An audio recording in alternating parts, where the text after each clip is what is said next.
against Ohio State, at least relative to the rest of the Big Ten. But the last 5 meetings have been pretty lopsided, aside from a 1-point game in 2016.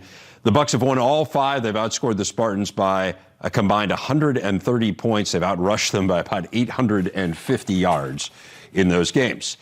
Gets us to today's big interview. Chris Solari, as promised, covers the Spartans for the Detroit Free Press. Chris, I want to break down the game in just a moment, but I know there are reports this week of a potential massive contract extension for Mel Tucker in the neighborhood of $9.5 million per year. Now, nothing has been signed yet, but I know you guys have been covering this story. What have you learned in your reporting? Yeah, they're working towards this deal, and I would imagine that it'll be signed sometime either soon, as in potentially today, or maybe after the Ohio State game. But it's been in the works for about 3 weeks or so, close to a month. I know that Michigan State Athletic Director Alan Haller met with Mel Tucker after the rumors broke before the Indiana game, and he met with him that week. And I know the donors got involved very shortly thereafter, and they're all in on Mel Tucker, and they have been really since they hired him. I mean, you think back to when they got him from Colorado a couple years ago, everyone said, well, they overpaid for him then, and you saw the results that he's produced so far this season in his first real year. And I think there's a historic component to this that they don't want to miss out on potentially the next Nick Saban when they watched Nick Saban walk away to LSU back in '99. So it certainly is fascinating, though, because the market's really gonna jump after this deal. Yeah, it is fascinating to see the numbers that are being thrown around because they are quite significant. To what extent, again, in your reporting, there has been this discussion that donors are funding a lot of this? What proportion of that do you believe is going to be donor funded? The raise component. I think that's the big component here we're talking about. The salary that's currently being paid, from what I understand, will continue to be paid by the university, maybe a little bump in that.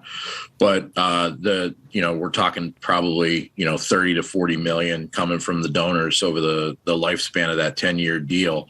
But the 10-year deal in itself is, I think, a message, not just the number, but the timing that kind of speaks to what Mel Tucker told Draymond Green yesterday in that Michigan State is a destination. We heard that as exact words from Mark D'Antonio back early in his tenure. Very pleased to have Chris Solari back with us. Chris, let's dive into this game a little bit and into the matchup. You wrote this week about what is the biggest story in most people's mind going into this game, and that is the Michigan State secondary against this outstanding passing offense for Ohio State and those 3 great wide receivers. How do you see that matchup, and what are kind of the Michigan State people saying about going up against this talented group? Yeah, and Michigan State's had its struggles between the 20s this season in the passing defense, but they've really the defense is kind of bowed up inside the 20s. I think that's been a big thing, and it really, when you look at what the Scotty Hazelton and his defense have done in terms of playing a little softer coverage on the corners, that's been kind of by design, kind of by personnel, kind of by scheme in some ways.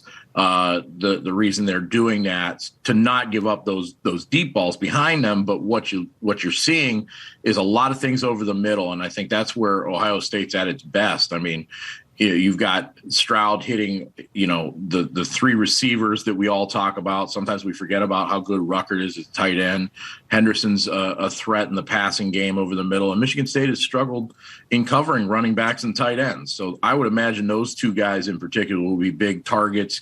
And I think the ability to run away from Michigan State's secondary, how are the Spartans going to be able to keep Olave and the other guys in Wilson in front of them on those middle routes to prevent them from taking those 10-yard passes and turning it into 60-yard gains? That's ultimately going to be the big thing here. And because the difference between Ohio State's receivers and some of the teams that Michigan State's already played is those guys will take it to the house. You might not be able to chase those guys down. What about the flip side here? Ohio State's not great defensively either, as we know. What are some matchups that maybe people internally at Michigan State believe that they can exploit against the Buckeyes? Well, I do think a lot of this game is going to rest on Peyton Thorne. As good as Kenneth Walker is, we saw kind of a blueprint for what teams want to do with Kenneth Walker and in throwing another guy in the box and making Peyton Thorne beat them. And he's been pretty efficient, I think, this year. The one thing without Jalen Naylor the last few weeks, I think Jay Johnson's done a really good job of using Connor Hayward and Tyler Hunt and blending in Malik Carr and using the tight end a lot more, kind of getting that, weapons by numbers versus weapons by downfield threats. And last week against Maryland, we saw them use Walker a little more in the passing game. So I think that could be one thing. If you're able to use Walker to soften up the defense so he can run the ball, that would be interesting. And obviously the question of Jalen Naylor's health is going to be a big one as well. He had a hand injury a couple weeks back, and he hasn't played since. That speed and space is big against a pass defense that's almost as bad as Michigan State's. And I think the other key here is on top of both of these pass defenses is their third down defense. I mean, whichever team can get off the field on third down, which both have had troubles doing all year, I think has a better chance to not necessarily stop the other team's offense, but slow them down. Yeah, Ohio State 13th in the Big Ten in third down defense. To your point, you mentioned Jalen Naylor, interested in some injuries and what you've been able to glean. Obviously, what you know, if anything, about his status, and I know Michigan State's really been tight-lipped when it comes to injuries, but also Quavaris Crouch, the outstanding linebacker. Charles Brantley's been banged up out of the lineup as well. What can you tell us, if anything, about those guys?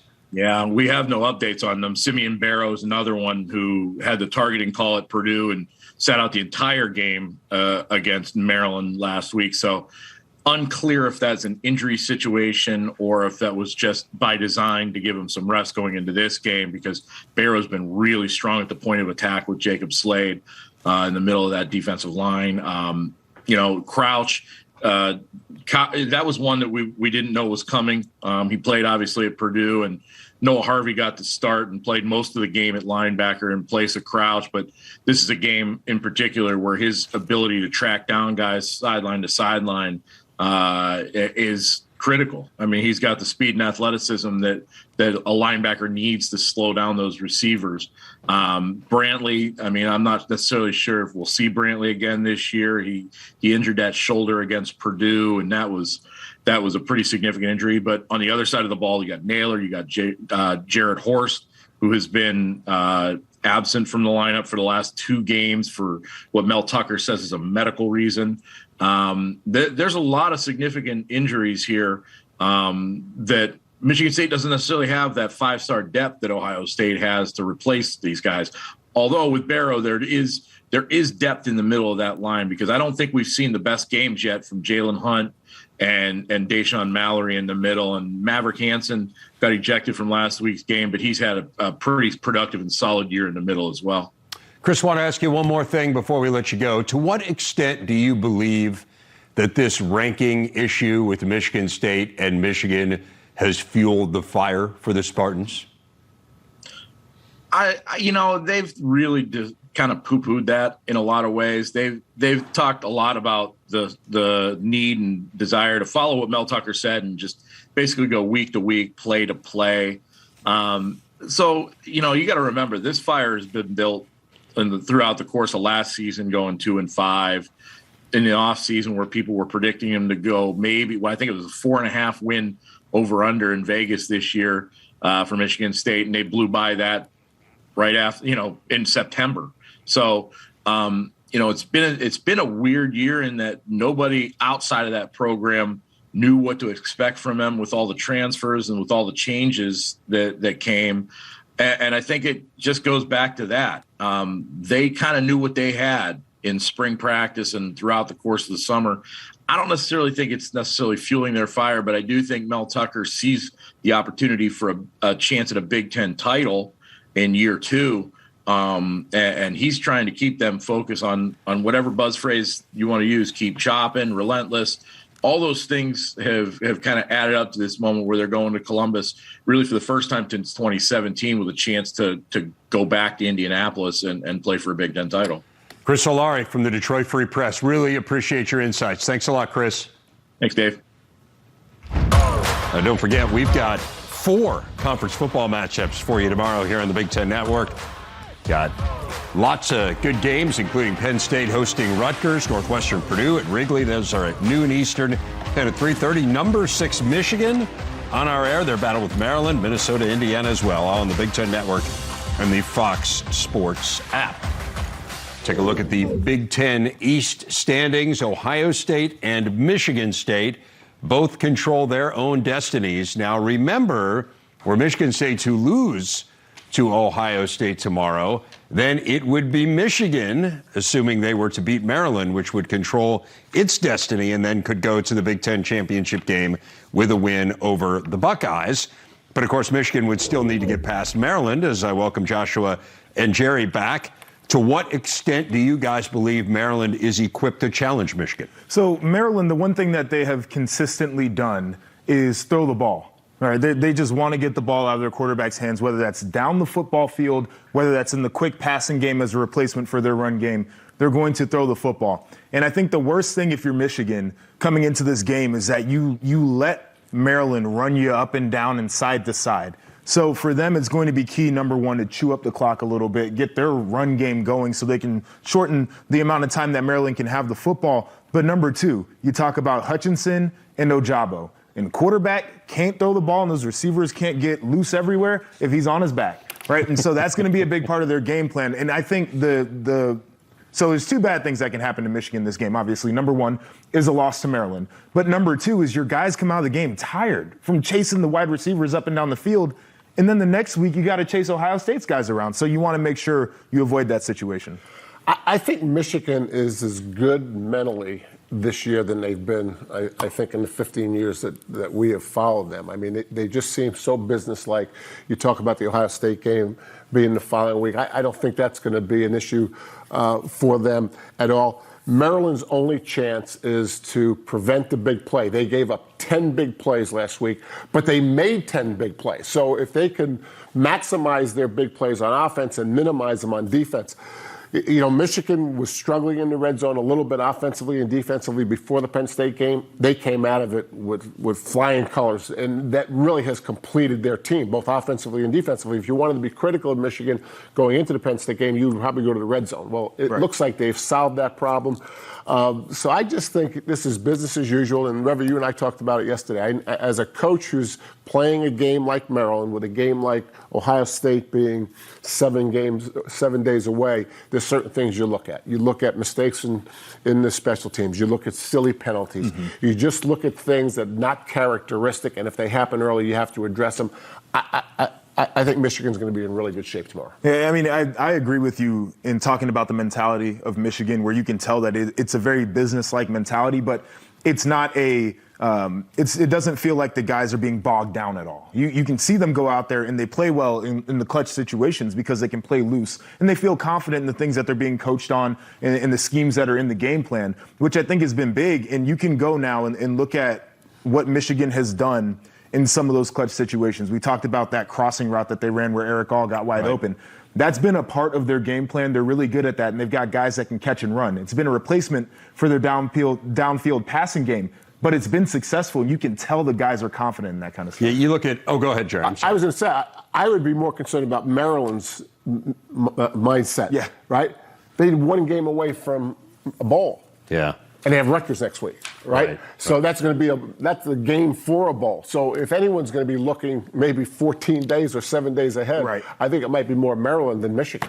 6 straight opponents for Maryland have scored 31 or more points. It's hard to imagine them in a situation where they're able to slow Michigan down enough, just given how good Michigan has been, how clutch they've been, how well they run the ball. It just feels like a rough matchup for Maryland. And then, as you say, you've got that other game kind of looming. Over in the West, we are here are the ranked opponents for Big Ten teams this year. And as you can see, for Maryland, they have played 5 ranked opponents this year. Nebraska 5 as well. Indiana was 6. So a number of the Big Ten teams have played lots of ranked opponents, and we're going to see Nebraska for the first time since its coaching shakeup as they are taking on Wisconsin. What are you watching from the Badgers? They've been rolling. The Badgers, it'll be interesting because their offense has looked really good in these last few contests. And it starts with the run game really coming into its own and the offensive line getting great push. But you can see that Allen is looking like a real college football player, even at 17 years old. I think that's a big part of it. But you flip it to Graham Mertz and the way that he's been able to take care of the football and to also get the ball downfield, that's big. But one thing for Nebraska is even through the shakeup, they didn't do anything with the defensive staff. Those guys are all there, and it's because their defense has played well. And so now we get to see Wisconsin in a game against a defense that's actually pretty good. We can see if those improvements are for real or if they were more a factor of who they were playing in those games.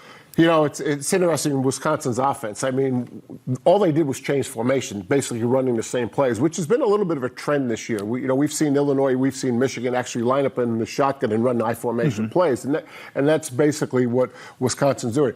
The issue Nebraska has is with the Wisconsin defense, they always set the tempo for the game, right? And if they're in Adrian Martinez's face and he makes bad decisions, you know, it can go south in a hurry. The one thing we have to consider is the week off, right? They've had 2 weeks, they being Nebraska, have had 2 weeks to prepare.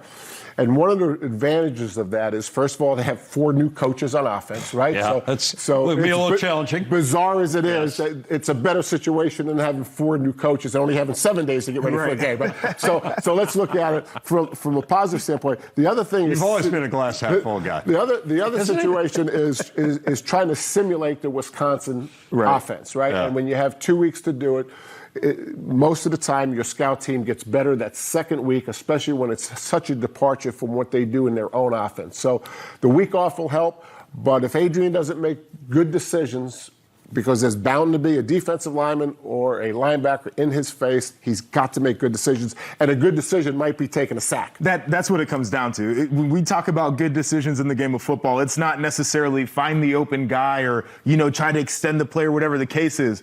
Get down. Right? Because the last thing you want to do is give the ball to the other team. Throw it away. Whatever it is, don't take a dumb penalty. But that's going to be the difference in this game is you have to coach him saying it's literally okay if you take the sack as long as we get to play the next down or we can punt the ball away or whatever the case is, we're going to be fine. Because at least in this matchup, you feel like your defense can probably give Wisconsin enough trouble that you'll have your opportunities to get the ball back on offense. And Adrian has made bad decisions, towards the end of the game, or, I think he feels like if he doesn't make a play, they're going to lose the game. That's a bad attitude to have against Wisconsin because Wisconsin pressures you from the first to the last snap. It's not like some defenses that get more aggressive as the game's winding down because that's how they think they can win the game.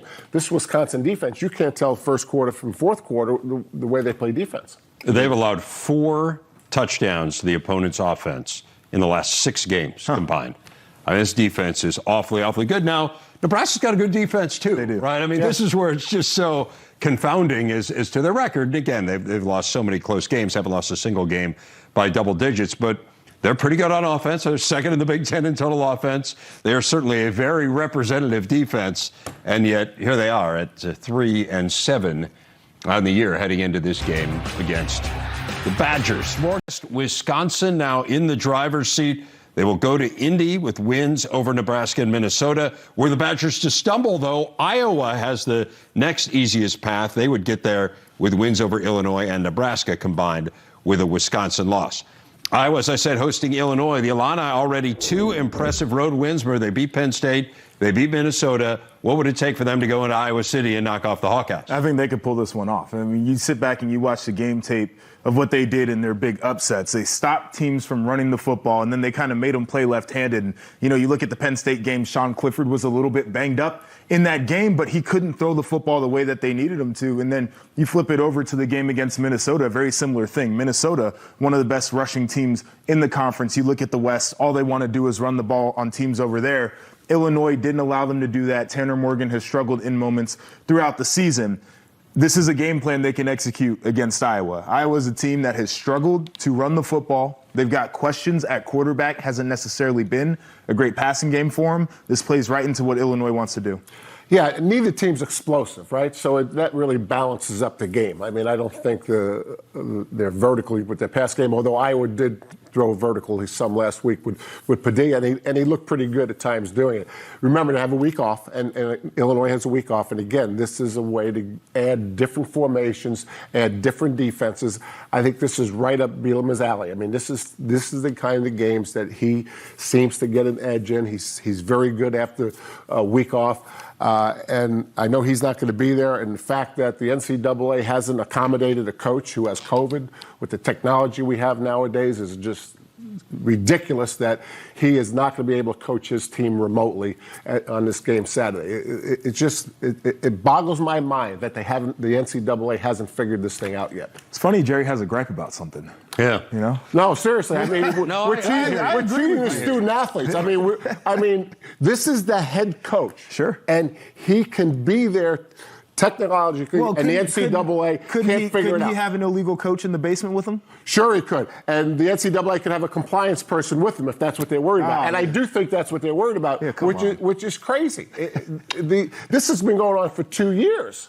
I mean, figure it out, NCAA. For what it's worth, had a good text exchange with Brett today. He's feeling good, hopes to be back. That's good. Next week. And the Illini, of course, needing to win this one and then needing to beat Northwestern next week in order to make it to a bowl game. As we look at the bowl chart, 8 teams are in. It's tied for the most in the nation with the SEC.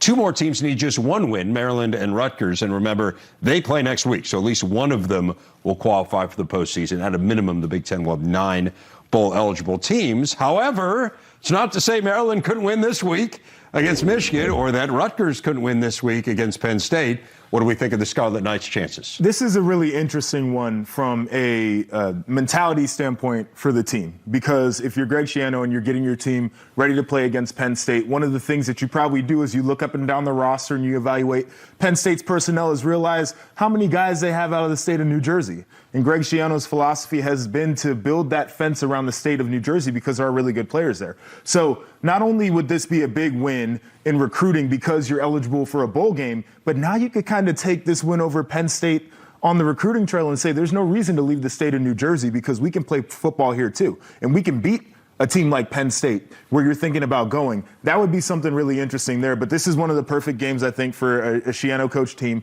because a lot of this is going to be about the mental edge and not the X's and O's for his group.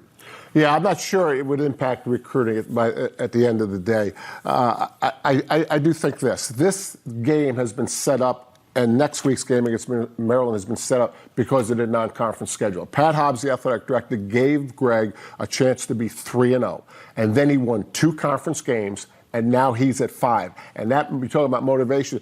All the things you said are true, whether recruiting would be impacted or not. The Rutgers team thinks they have 2 more chances to be bowl eligible. And I don't know that for a team that's being built, a program that's being built, there is no bigger motivator than going to a bowl game. Ohio State has to win the national championship, right? The Rose Bowl doesn't mean that. This is the opposite end of the spectrum. These are guys that have never been to a bowl game, and they will appreciate the watch or the ring or whatever they get. And I got to tell you, I've been in that situation. We were at Colorado, and we were building a program, and we were at 5, and Bill McCartney told all the staff, bring in all of your bowl paraphernalia. And because a lot of us had some stuff as players and coaches, and we put it in the back room and without the players seeing it. And Bill was talking to the team, and then he made everybody walk by the tables that had all these rings on it. And I tell you, our guys were fired up. We always joke around, too, that the lower tier bowl games have the better gifts. No, seriously, the players get better stuff. At the prestigious bowl games, they give you the backpack and they say you should appreciate being here because of the history. And at some of the lower tier bowl games, they're showering players with gifts because they're trying to ingratiate themselves into the conferences and the schools and everything. This is big. I mean, if you're a player, that's something you can really enjoy. One of the most motivated teams you'll ever meet is a team trying to get number 6. I'm telling you, I've been there. This sounds like a Buckeye gripe, by the way. It sounds like it's not. Right? You walk out of a game and I appreciated the bowl games. I appreciated the bowl games. Did you hear what these guys got? This team that won 6 and 6. That's exactly what it is because they got to build up the game a little. This is it's what like you guys, the snacks. What you sat around and griped about. It wasn't a gripe. It was just commentary. It's analysis, as a matter of fact. Yeah, hashtag analysis. analysis.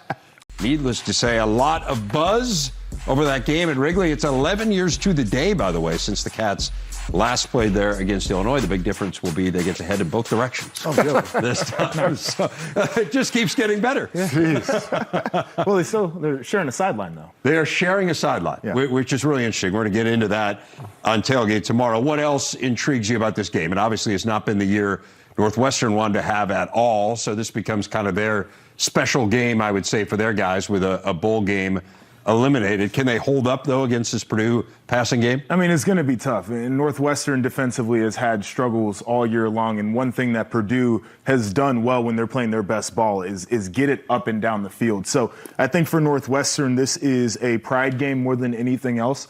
Is you don't want to be run up and down the field by a team that you know is explosive offensively. So more so than the actual schematics of the game, I think this is one where the players have to say enough is enough and go out there and just execute on some plays where maybe you rise above your level. Yeah, but I do think the schematics really favor Purdue both sides. You know, Northwestern's they've become a pretty base defense. I mean, they're not pressuring. They're certainly playing better than they were playing earlier in the year. To me, this is right up Jeff Brom's alley as a play caller. You know, they're going to be a bunch of zone routes. He's not going to see a lot of pressure.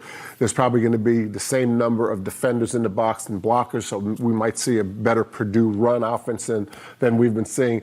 And the flip side really favors Purdue. I mean, they got beat up a little bit last week against Ohio State, but this has been a really, really good Purdue defense. And quarterback at Northwestern, you know, we talked about this earlier. You know, one's a better runner, one's a better passer. Is Fitz going to play both of them? I think we might see some of that. Due to Purdue, what Purdue has done until recently, where they've only played one quarterback. Yeah, the Purdue defense, this is probably the perfect get-right game. You know, after the one you had against Ohio State, there's always that mentality as a player that you want to get back on the field and you want to get those hits in and you want to see the good plays on tape again. This is the offense that you want to be going up against because Purdue's going to have favorable matchups all over the place. I do think it's a really cool game being at Wrigley. I think no doubt. I think the players would really embrace that and have a lot of fun with it. The sideline thing is interesting. The difference between the sideline thing this time and last year is there's a center judge now. That the judge that holds the game down, that was added to the officiating crew because of the up-tempo offense. So that'll help the substitutions a little bit from the sideline that's the furthest away from the red zone. Yeah, to your point, though, Joshua, it does feel like it's hard to imagine Northwestern slowing down Purdue. I mean, 5 games this year in conference play, they've given up 33 or more points. That equals their total from the past 5 years combined. I mean, it is just staggering. Purdue trying to get to 8 wins for the first time since 2007. To do that, they would need to beat Northwestern, and then they would need to beat Indiana next week. The Hoosiers get Minnesota this week. IU, of course, yet to win a conference game. What do we think of this one? Yeah, it's interesting for Indiana's perspective, and I hate saying something like this because players in the locker room are important, and you always want to make sure that you're taking care of them the right way. But this might be a situation where if there's a couple young guys that have been in position battles throughout the year, you might start rolling them into the game so you can get them reps on tape this year, get them prepared for next year. If you're Minnesota, the biggest question that you ask is what exactly went wrong that we actually couldn't win the game a week ago? Because statistically, they own the game. There's no reason they should have lost if you look at the stat sheet, dig into the tape, figure out, and it's a couple of plays here and there, how to execute them so you can get the win. Yeah, time of possession and rush game no longer is a winning formula. Now when you have it for 40 minutes and you lose the game. That's right. It's fair to conclude. Yeah. But they had had issues in the red zone. Plus, you have to have some kind of pass game. I think Tom Allen has to look at that game last week and we can't have that again. I mean, we cannot play like that. You know, I think Tom's a great coach. I think he's going to do great things there. I have all confidence in the world. But that was one of the few games, win or lose, that they looked like that. And he's not going to accept that, and I will be shocked if it doesn't look different than that for Indiana come Saturday, tomorrow. Yeah, no doubt. It was kind of staggering, frankly, to see what happened to them last week. Again, that was the largest margin of victory ever for Rutgers in a Big Ten game. How do you kind of get it back? I mean, what do you say to your team after a game like that where you still have 2 games, including your rivalry game, coming up? Yeah, I'm of the belief that you take whatever positives you can out. You know, I mean, the turnovers. You know, I would put a lot of pressure on our position coach if they're turning over in your room. You got to get it fixed. But there's nothing more powerful than visual aids, right? Yep. You have this video. Show them what they did right. Show them what they did good, and let's put it behind us.